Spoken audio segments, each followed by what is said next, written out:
Hello, good friends. About a week and a half ago, I gave a presentation at a conference of polyglots in Cholula, Mexico. Polyglots are people that speak a lot of languages, and this group of polyglots was holding their annual meeting in Mexico this year. They chose Cholula, which is an ancient city where the largest pyramid in the world happens to be. And they wanted to showcase Mexico's indigenous languages, and specifically the Nawatl language, which I've learned a couple of varieties of. So they invited me to come give a presentation. And I'd like to give you the English version of that presentation. The Spanish version will be up when the Polyglot Conference organizers release the video that they made at the time.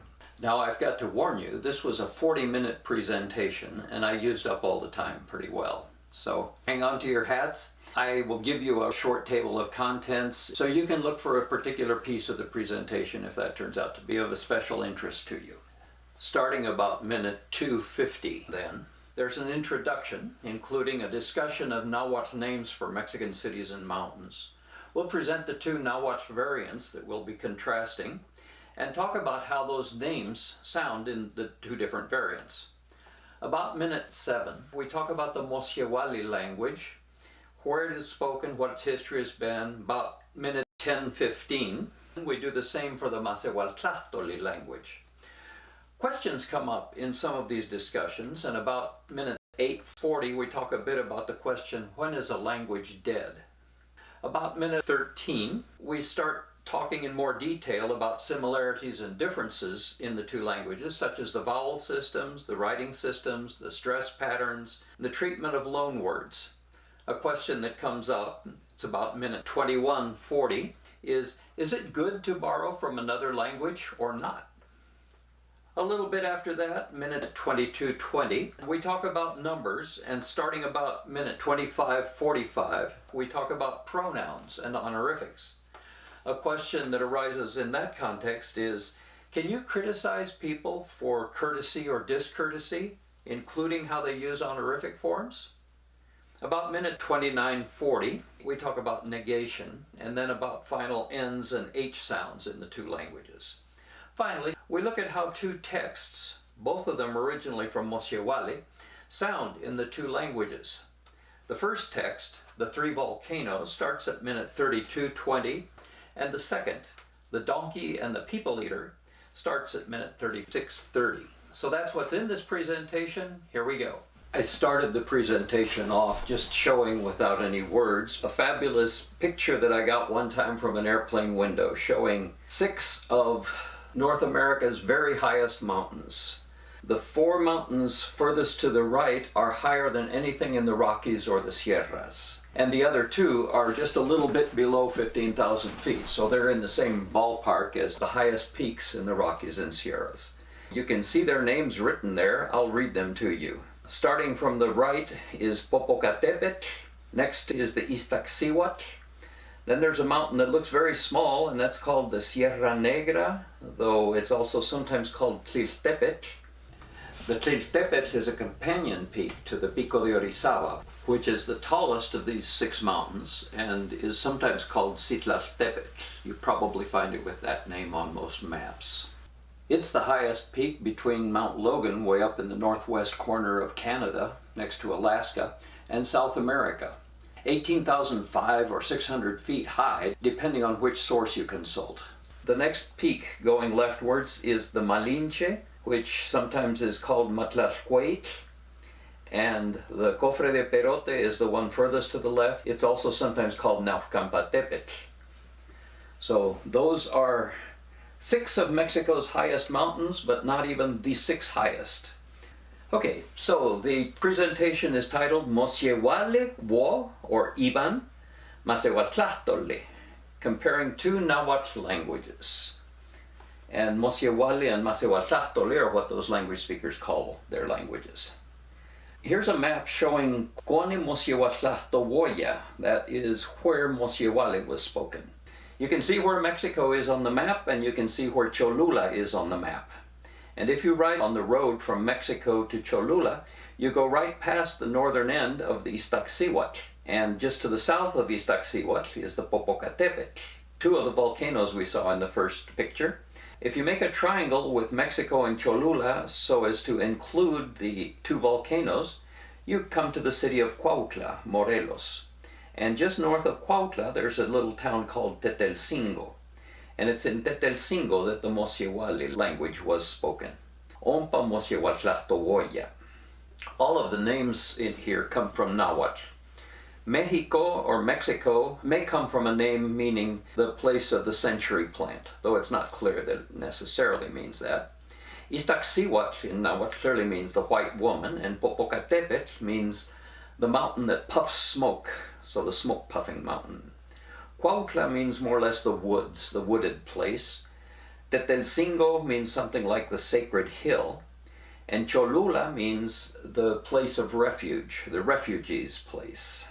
Tetelcingo speakers, however, don't pronounce these things the way other Nahuatl speakers do, and they don't pronounce them like they're pronounced in Spanish. The big mountain, Popocatépetl, looks like this when you're looking at it from Tetelcingo, though, to be honest, very many days it looks like this because the air is often quite dusty from pollution from Mexico City and so on. But the Msiehuali speakers don't call it Popocatépetl, they call it Sequistli, which means a mountain so high that it's cold and the ice stays there. It's the cold mountain. Sometimes they might call it the Popocatépetl, which would mean the smoke-puffing mountain. The companion volcano to the Popocatépetl, which is known as Iztaccíhuatl by others, in Tetelcingo that's called Iztaccíhuatl. Tetelcingo itself is called Tetelcingo, but you can't hear much difference, Tetelcingo and Tetelcingo. Mexico is, they call Msiehuali, and Cuautla they say Cuautlo. The only one of these names that isn't changed is Cholula. They do say Cholula. Okay, so this language is, or was, spoken in Tetelcingo and in the Cuauhtémoc and Lázaro Cárdenas neighborhoods north of Cuautla, Morelos. It's a linguistic island. The neighboring towns don't speak Nahuatl and haven't for more than a century. And when they did, it was Morelos Nahuatl, like you can still find some remnants of in towns like Tetela, Tepoztlán, and Santa Catarina. It's rather different from the Tetelcingo variant. The town was abandoned during the Mexican Revolution of 1910 to 1917. The Carrancistas lived in Mexico City, and they would come down the railroad to attack the Zapatistas in Cuautla and south of Cuautla. And they would mistreat the Tetelcingo people, forcibly recruiting the men to fight in their army and misbehaving with the women. And then the Zapatistas would come back and go to attack the Carrancistas up the road, and they would do the same thing. So it's no surprise that the villagers left their hometown, and the miracle was that the town was ever reestablished. In 1962, Forrest and Jean Brewer estimated that there might be 2,000 speakers of this language. By the time my wife and I got there in 1970, there were very few monolinguals left. Just about everybody spoke Spanish, and many people spoke Spanish more than they spoke Msiehuali by that point. And today there are just very few speakers, and they're isolated. The town is now just a suburb of Cuautla. Cuautla put its main market for foodstuffs right on the site of the town of Tetelcingo, and the last time I went there I couldn't find a single person who could speak the language. This brings up a question. When is a language dead? Might it be when there's no longer anywhere that most people speak the language? There's no homeland for the language? Might it be when the last people who learned that language as children die? Might it be when nobody speaks it anymore on a daily basis? Might it be when almost no one remembers more than a few words of it? All of those milestones are relevant, and Tetelcingo has passed pretty much all of them. The extinction of minority languages is one of the most lamentable ongoing events happening in our world. I was shocked when I gave this presentation by the emotional impact it had on me. I had not thought of myself as preparing a funeral oration in honor of the Msiehuali language, but that's in fact what it was. The chances are not very good that I will ever hear more than a word or two of the language ever spoken by anyone other than myself. And when I read it to you, I can hear what it sounded like. This is one of the loves of my youth, and it's gone. The emotion is very much what I felt when my mother died a few years ago. She was 97 years old. She had been sick for quite a while, and her death was not unexpected, but it hurts. It hurts that Msiehuali is no longer spoken. All right, so that's Msiehuali. What is Masewaltlahtolli? Kanin tlahtlapoa? Well, if you start from the map that we were looking at before, Mexico, Cholula, and Tetelcingo, and you go to the east, you come to the great Sierra Madre Oriental. And in that range of mountains, there is a deep valley through which the main routes between Mexico City and Veracruz on the Gulf Coast have run for centuries. And in that valley is the city of Orizaba. North of Orizaba is the Pico de Orizaba, the highest of the volcanoes we were looking at the beginning. And to the south of the city of Orizaba is the Sierra de Songolica. And that's the area where Masewaltlahtolli is spoken. The speakers of Orizaba Nawatl are much more likely than Tetelcingo speakers were to pronounce the names of these places as they are pronounced in Spanish. But if they were to pronounce them in the most characteristic way of their own dialect, Mexico would be Mexico, and Mexico means the place of the navel of the moon. The place of one's navel is the place where one was born. Cholula would be Chololan in Orizaba Nawatl, and that does mean the place where people have gone for refuge. The old name of Orizaba was Awilizapan, which is a rather poetic name meaning the place of the playing waters.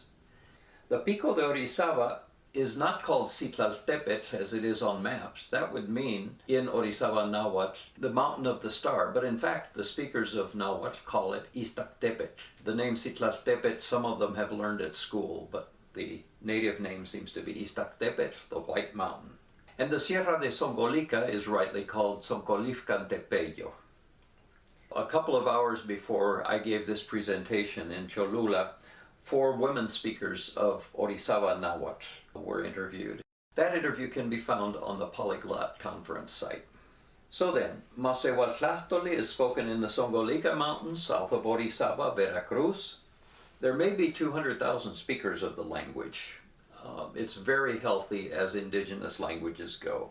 Many towns speak it, and many people still speak it all the time.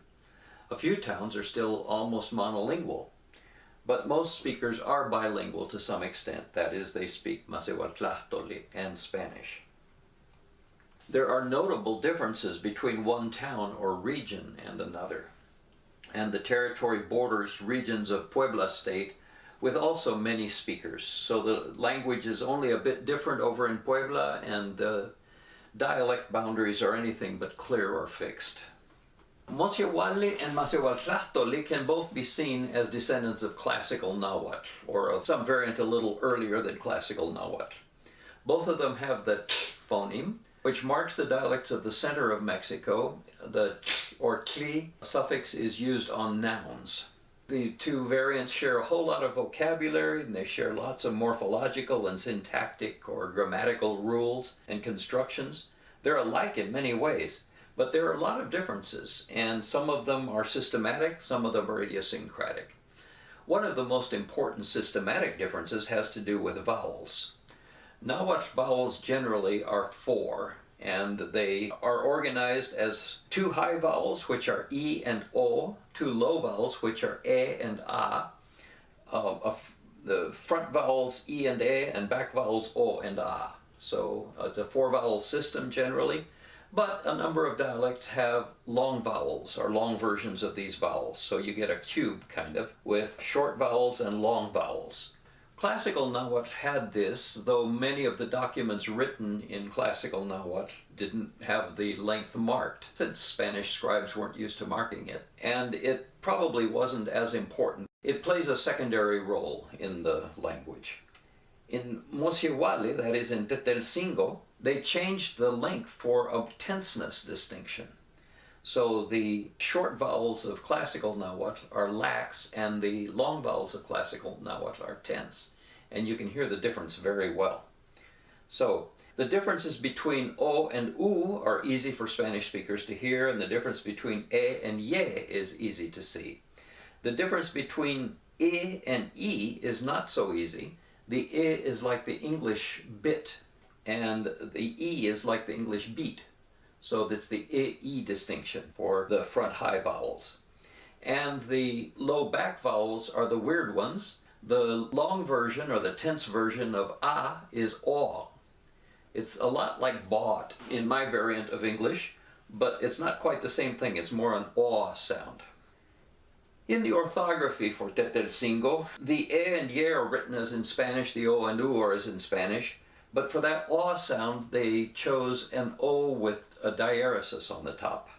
And for the front high vowels, sometimes they used a bar under the I for the short vowel, and sometimes they used a bar over the I for the long vowel. In this presentation, we'll be doing both. So if the bar is under, it's short. If it's above, it's long.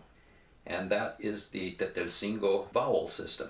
In Orizaba, they do have the long vowels, but they're not near as important. They're hard to hear. People can't write them consistently. And in many usages, they're just not written.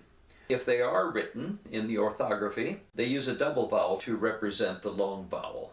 An example might be the minimal pair. Niktoka means I chase him or it. And if you say Niktoka, it means I bury him or it. And the difference, as you can tell, is pretty hard to hear. But if you want to indicate the long one, you'd write it with the double O. Again, much of the time people don't write it. So Niktoka could be either one of the two.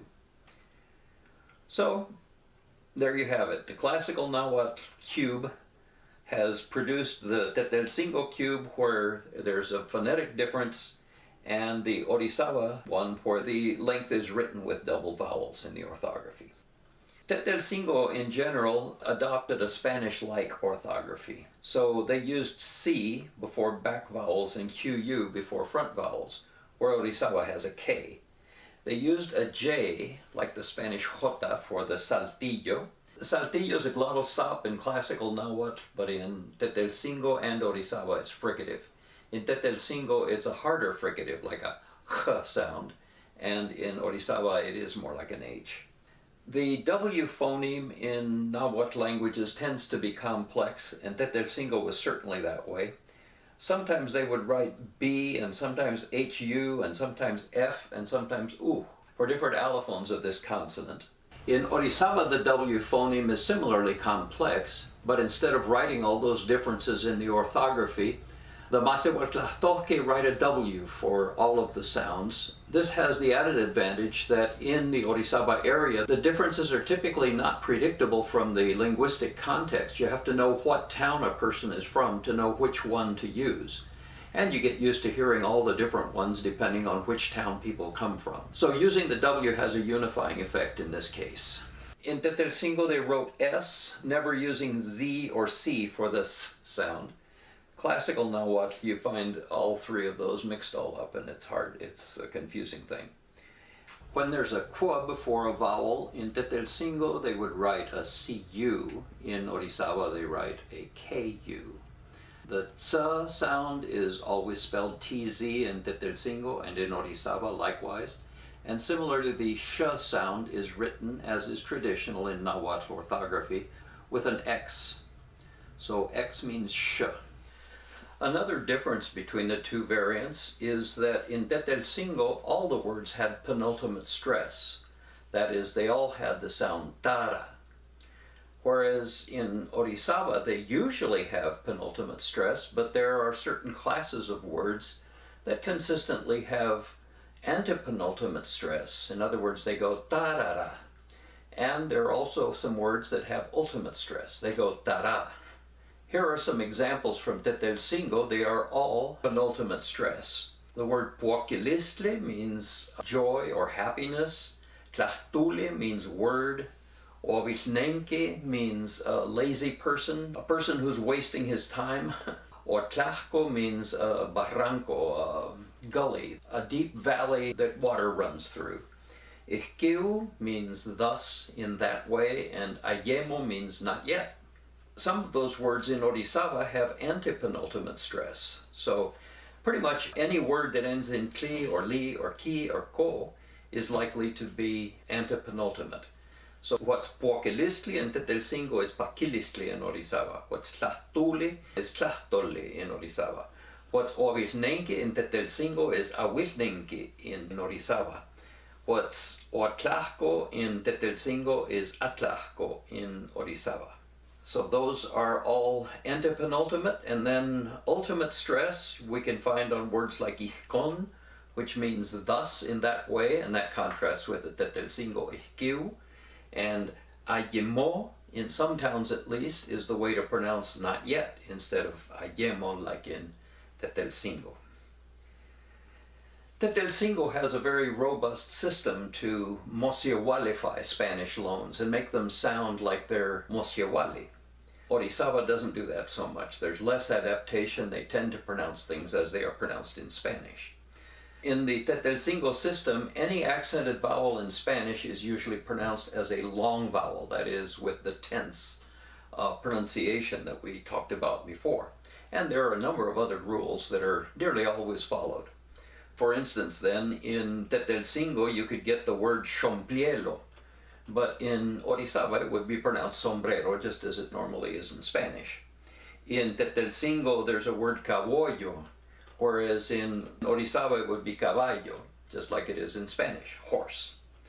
In Tetelcingo, the Spanish stem loco is pronounced luco, and you get it in all kinds of different constructions, like lukohtik, which means crazy, kilukohtileya means he drives him crazy, and there are words like that. In Orizaba it's pronounced loco, and they do have some of the complex forms, but they don't use them as much. This way of using Spanish raises a question too. Is it admirable or recommendable to adapt and use foreign words and structures in your language? Is that a good thing to do? Or is it better to remain loyal to your own language and not mix it up with foreign stuff? Or might it be possible to see both tactics as admirable? I like the third option best. I think there is something to be said for gladly and widely adopting what comes from a foreign language, and there's something also for fidelity and loyalty to your own language. So think about that one. Let's talk about the numbers for a bit. In neither language is there exactly a word for zero, but they do have words for nothing. So in Tetelcingo you can say amitla or you can say niontli, and those both mean nothing. In Orizaba you can say machitla or amitla, but those don't mean the same thing. At least in some towns, where you use mach, it means definitely no, and where you use amo, it means not. Well, maybe no, possibly no, or questioning whether no. So machitla means nothing at all, and amitla means nothing. Isn't there anything? That's an interesting difference. Once we get to the numbers 1 to 3, we're going to have two different forms in Tetelcingo. One of them is going to use the suffix te, which comes from rock, and it's going to mean one in number. So you get sie, which means one in essence, and you get sente, which means one in number. But in Orizaba, there's only se, which means one. It does service for both sie and sente. There's a stem ok that means other, or something like that. So when you want to say another, in Tetelcingo you've got two forms. You can say oxie, and that means of another kind. It's different. And oxente means another one, but a similar one. In Orizaba, you just say oxe for both of those meanings. You can specify them, but you have to use a phrase to specify it. Sa means just, and sasie means it's just one thing. It's of the same essence. It's all just one thing. Whereas sasente means there's only one of them. It's unique. And in Orizaba, again, there's only one form for both of those. Another phrase I remember well from Tetelcingo was noche sente tnoyulo, which meant my whole heart, every bit of it. And in Orizaba, they just say noche noyolo, all my heart. So that's one. Two does the same thing.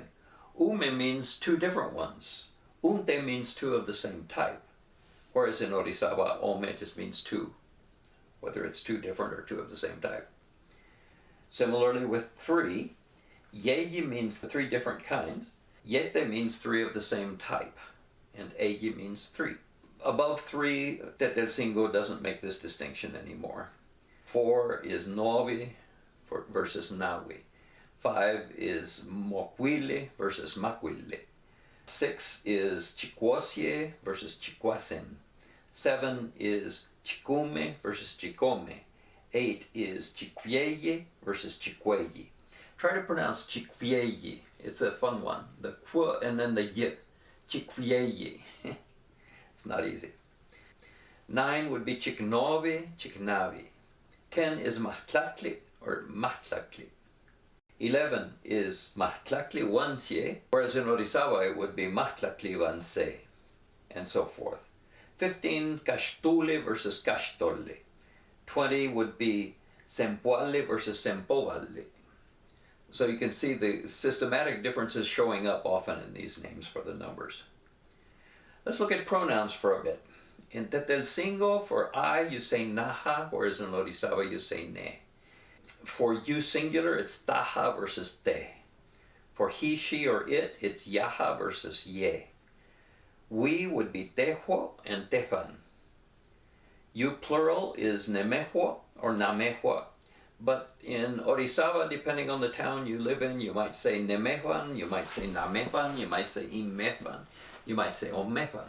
All of those forms occur in the Orisaba area. For they, it's yehuo or nyefan. But an important thing is the honorifics when it comes to pronouns. In Tetelcingo, you have the form tehuatzi, which means your honor or you with great respect. Orisaba also has a form tehuatzin. For third person, you would say yehuatzi, which is like his honor or her honor. And in Orisaba, you can say yehuatzin. For plurals, you get nemehuansitzi. And in Orisaba, they would say namehuansitzin, or nomehuansitzin, or imehuansitzin, or omehuansitzin, any of those variants. And then for the third person plural, yehuansitzi and yehuansitzin. So, both languages have honorific pronouns, but their role in the language is very different. Honorifics in general are much more important in Tetelcingo than they are in Orisaba. In Orisaba, they're less often used, even though they're understood, and they can be used. They're often used in ceremonial contexts. In Tetelcingo, you have honorific forms of the verbs as well. For all human, second and third person verbs, you have to use the honorifics. Basically, in Tetelcingo, you have to speak to and about any married adult with honorific forms, whereas in Orisaba you don't. And this includes that a married woman has to speak to and about her husband with honorifics, but a man speaks to and about his wife as if she were a child. And one speaks to and about children without honorifics, and also often to and about unmarried people or divorced people.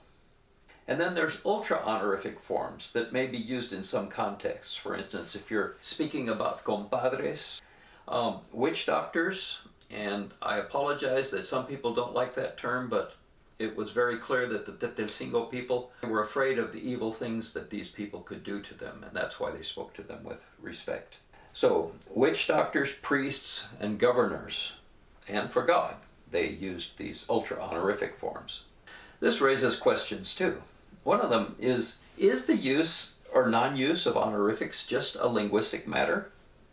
To what extent is it a matter of the indigenous culture and or the indigenous religion? Might there be moral issues involved in these usages, universal principles of how we should behave, including in honoring or not honoring one another? They're not easy questions to answer, but I would like to suggest that you be careful how you judge people. What in one context and to one ear and within one heart may sound like servile bootlicking towards one person and arrogant belittling towards another, in another context, in another ear, in another heart, they might be expressing humble respect on the one hand and gentle affection on the other. A definition that has stuck in my mind for years is the definition of courtesy as the virtue that is half hypocrisy, or else the hypocrisy that is half a virtue. There's a lot said in there. We've already mentioned that negation is handled a little differently in the two dialects. In Tetelcingo, there is the form amo that means no, and in some towns in Orizaba at least, there is the distinction between amo, which questions whether there is no, and mach that affirms that there is no. In Tetelcingo then there is a form amitla, which means nothing, and in Orizaba there are two forms. Amitla means isn't there anything? There's nothing. And machitla means nothing. There's nothing. Tetelcingo also has another negative, which is nion, and that comes from the Spanish niaun, which means not even. It shows up in forms like niontle, that means nothing, and nionoke, which means nobody. And Orizaba just doesn't have those forms. Another difference between the two is that in Tetelcingo, there are no final N's or J's as they would be written. Oake means who, or the one that, and the same form in Orizaba is akin with an N on the end. Sometimes this makes a difference in grammatical forms. In Tetelcingo, kihtoa means he or she says it, or they say it. It's the same form for singulars and plurals. In Orizaba, those are different. They would say kihtoba for he or she says it, and kihtoba for they say it. Similarly, okihto means he said it, and in Orizaba you would say okihto, and there's a H there. The H comes from the W in Orizaba. You don't get the final W very often. It usually changes to an H. So similarly, okihtohke in Tetelcingo means they said it, and in Orizaba it's okihtohke. So you can see that you get those H's fairly commonly at the ends of syllables, and whether or not they get pronounced is different in the two variants. Because there is no final N, it shouldn't be any surprise that in Orizaba the form the is pronounced n, and that form does not occur in Tetelcingo. So for instance, in Orizaba, if you say nsibat, with just the n before the sibat, it means the woman. And if you say sesibat, that means a woman. And if you say sibat, that means woman. In Tetelcingo, if you said sowat, that meant a woman, the woman, or a woman. All three translations have just the same form in Tetelcingo. And you could say sente sowat for a woman, as opposed to sesibat in Orizaba. Enough of differences. Let's look at some texts just to see the differences. The first text that we're going to look at has to do with three volcanoes. The text is titled Yeyisequistli. The story was told by Rumorte Mendes, Don Martin Mendes. He told it to Dr. Richard Pittman back in the 1940s. And it's a cool story. They don't have the word sequistli in Orizaba, so they would say Eyitepeme instead of Yeyisequistli. The story has to do with the two volcanoes that we've talked about before, the Popocatépetl and the Iztaccíhuatl, or rather the Popocatépetl and the Iztaccíhuatl, since it's a Tetelcingo story. And you can see them in the picture. The Popo is actually puffing smoke in this picture. And the third volcano is the Nevado de Toluca. Notice the shape of the Nevado de Toluca, how much flatter it is on top than the Iztaccíhuatl or the Popocatépetl. Okay, so Popocatépetl, Iztaccíhuatl, and Oxentesequistli, the Nevado de Toluca. Here comes the story. Ininonca sequistli que pia isowo. Weninonca sowot la livis chipuawak. In Orizaba, that would be something like Inin weyitepetl que pia isiba. Iban nekan sibat tlatzchipava kahki. Oh, I should translate that.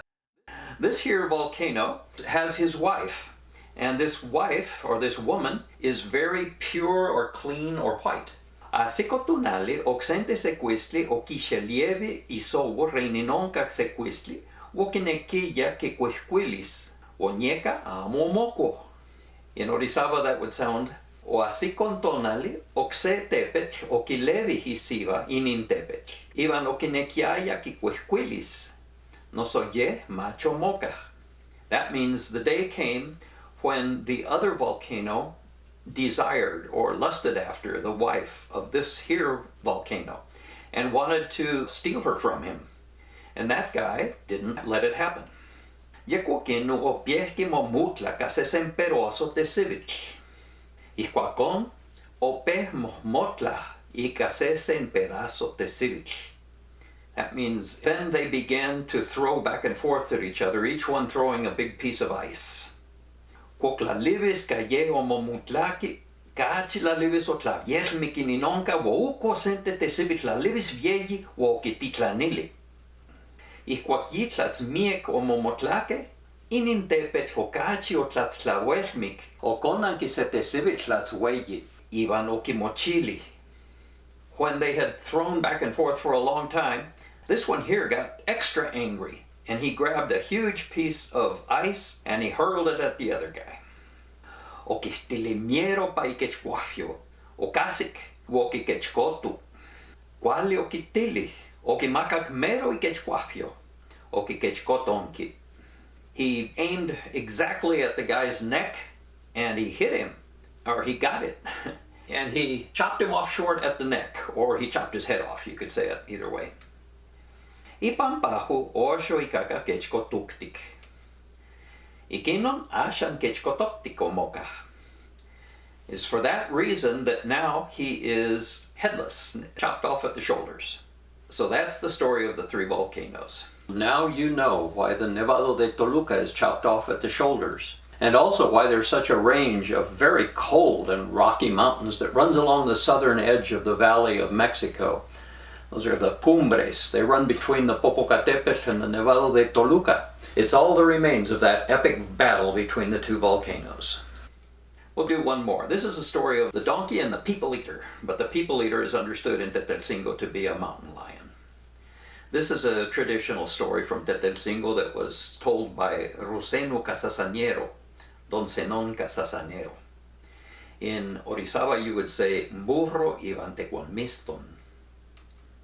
Sente tlocat kipiaya sente puro vievensi kia yekmo tequiteya. In Orizaba, se tlacat lo kipiaya se burro wewensin, a yekmo o tequipanovaya. The translation in English you can see also. Wokikahko kakaltienko, pero oxapa mokwapaya icho. Okikahka hompa islavak, noso oxemi o mokopaya ichan. Pilalak me ipatlehkoya, tlimach kichiviliaya. Pilton tihipan otlehkovaya, mieklamantli okichiviliaya. Itieko ayekmoika tlahtlaneya, por la levis yevievensi. Iteko ayekmo okimotlachiliaya, noso yenele wewensin. Sietunale okevikak kachiwehka. Setonale okevikak okachiwehka. Kaompa puro okalak kuahkamak kuaninemi tiekuaneme. Ompan burro okalak ihtekuahyo, kaninentoke tekuanyolkame. Sie isi kualko okihtak sente tiekuoni, kitlapohtaya vieyi kamak. Setonale o kualkan okittak se tekuanmiston okitlapohtoya weyi kamak. Nieseya vieveyaki itlankochwo. Tlatzweweyaki homotaya itlankochvan. Okihto tiekuani, tlitashtinemineko ipa notlakual. Nigneke xikisa isehko reniko tlamo timetzkos, timetzkokototzas kanotlankoch. Okihto tekuanmiston, tlen tikchihtinemi nikan kan neh nitlakualtemova. Nigneki san niman xkisa nikan, tlamo nimitzkuas, nimitzkokototzas ikan notlankochvan. Niekayulko tlonowak, tlika tiniechkuos, nahan nikpeya sente alobos ihtik nokxi, kan nechkokuwa. Tlotikneki niechkixtili inin alobos. Nekan yolka tlokili, tleka tiniechkuas, neh nikpia se kalabos nokxihtik, tlatzmiek nechkokowa, tlatiknekis techkixtili inin kalabos. Tiekuani omopacho itlak ikxi puro vievensi, okitlehkavi ikxi, okikamatiriksak, nochi tlankochwa okintepievili. Tekuanmiston omopacho hinavak ikxi puro huewe, yeh okitlehkolti ikxi, okikamateliksak, ivan nochi tlankochwan okintepevili. Sotiepa ino puro uopiehkan motzihtzikuini, oyeya sotiepa vieyi ilvitl. Satepan inon burro opeh tzihtzikuini, satepan omochi se weyi ilvitl. So there you have it, friends. Two dialects of Nawatl, It's beautiful to compare them, to see the similarities and the differences, as if you were comparing two variants of Latin, like Spanish and Portuguese or Spanish and Italian. And you see, yeah, there are a lot of things in common, but there are a lot of differences. And the same stories can still be told in both, but they're going to sound a little different. So rejoice with me in the existence of these variants of Nawatl, and think well of the people that spoke them and speak them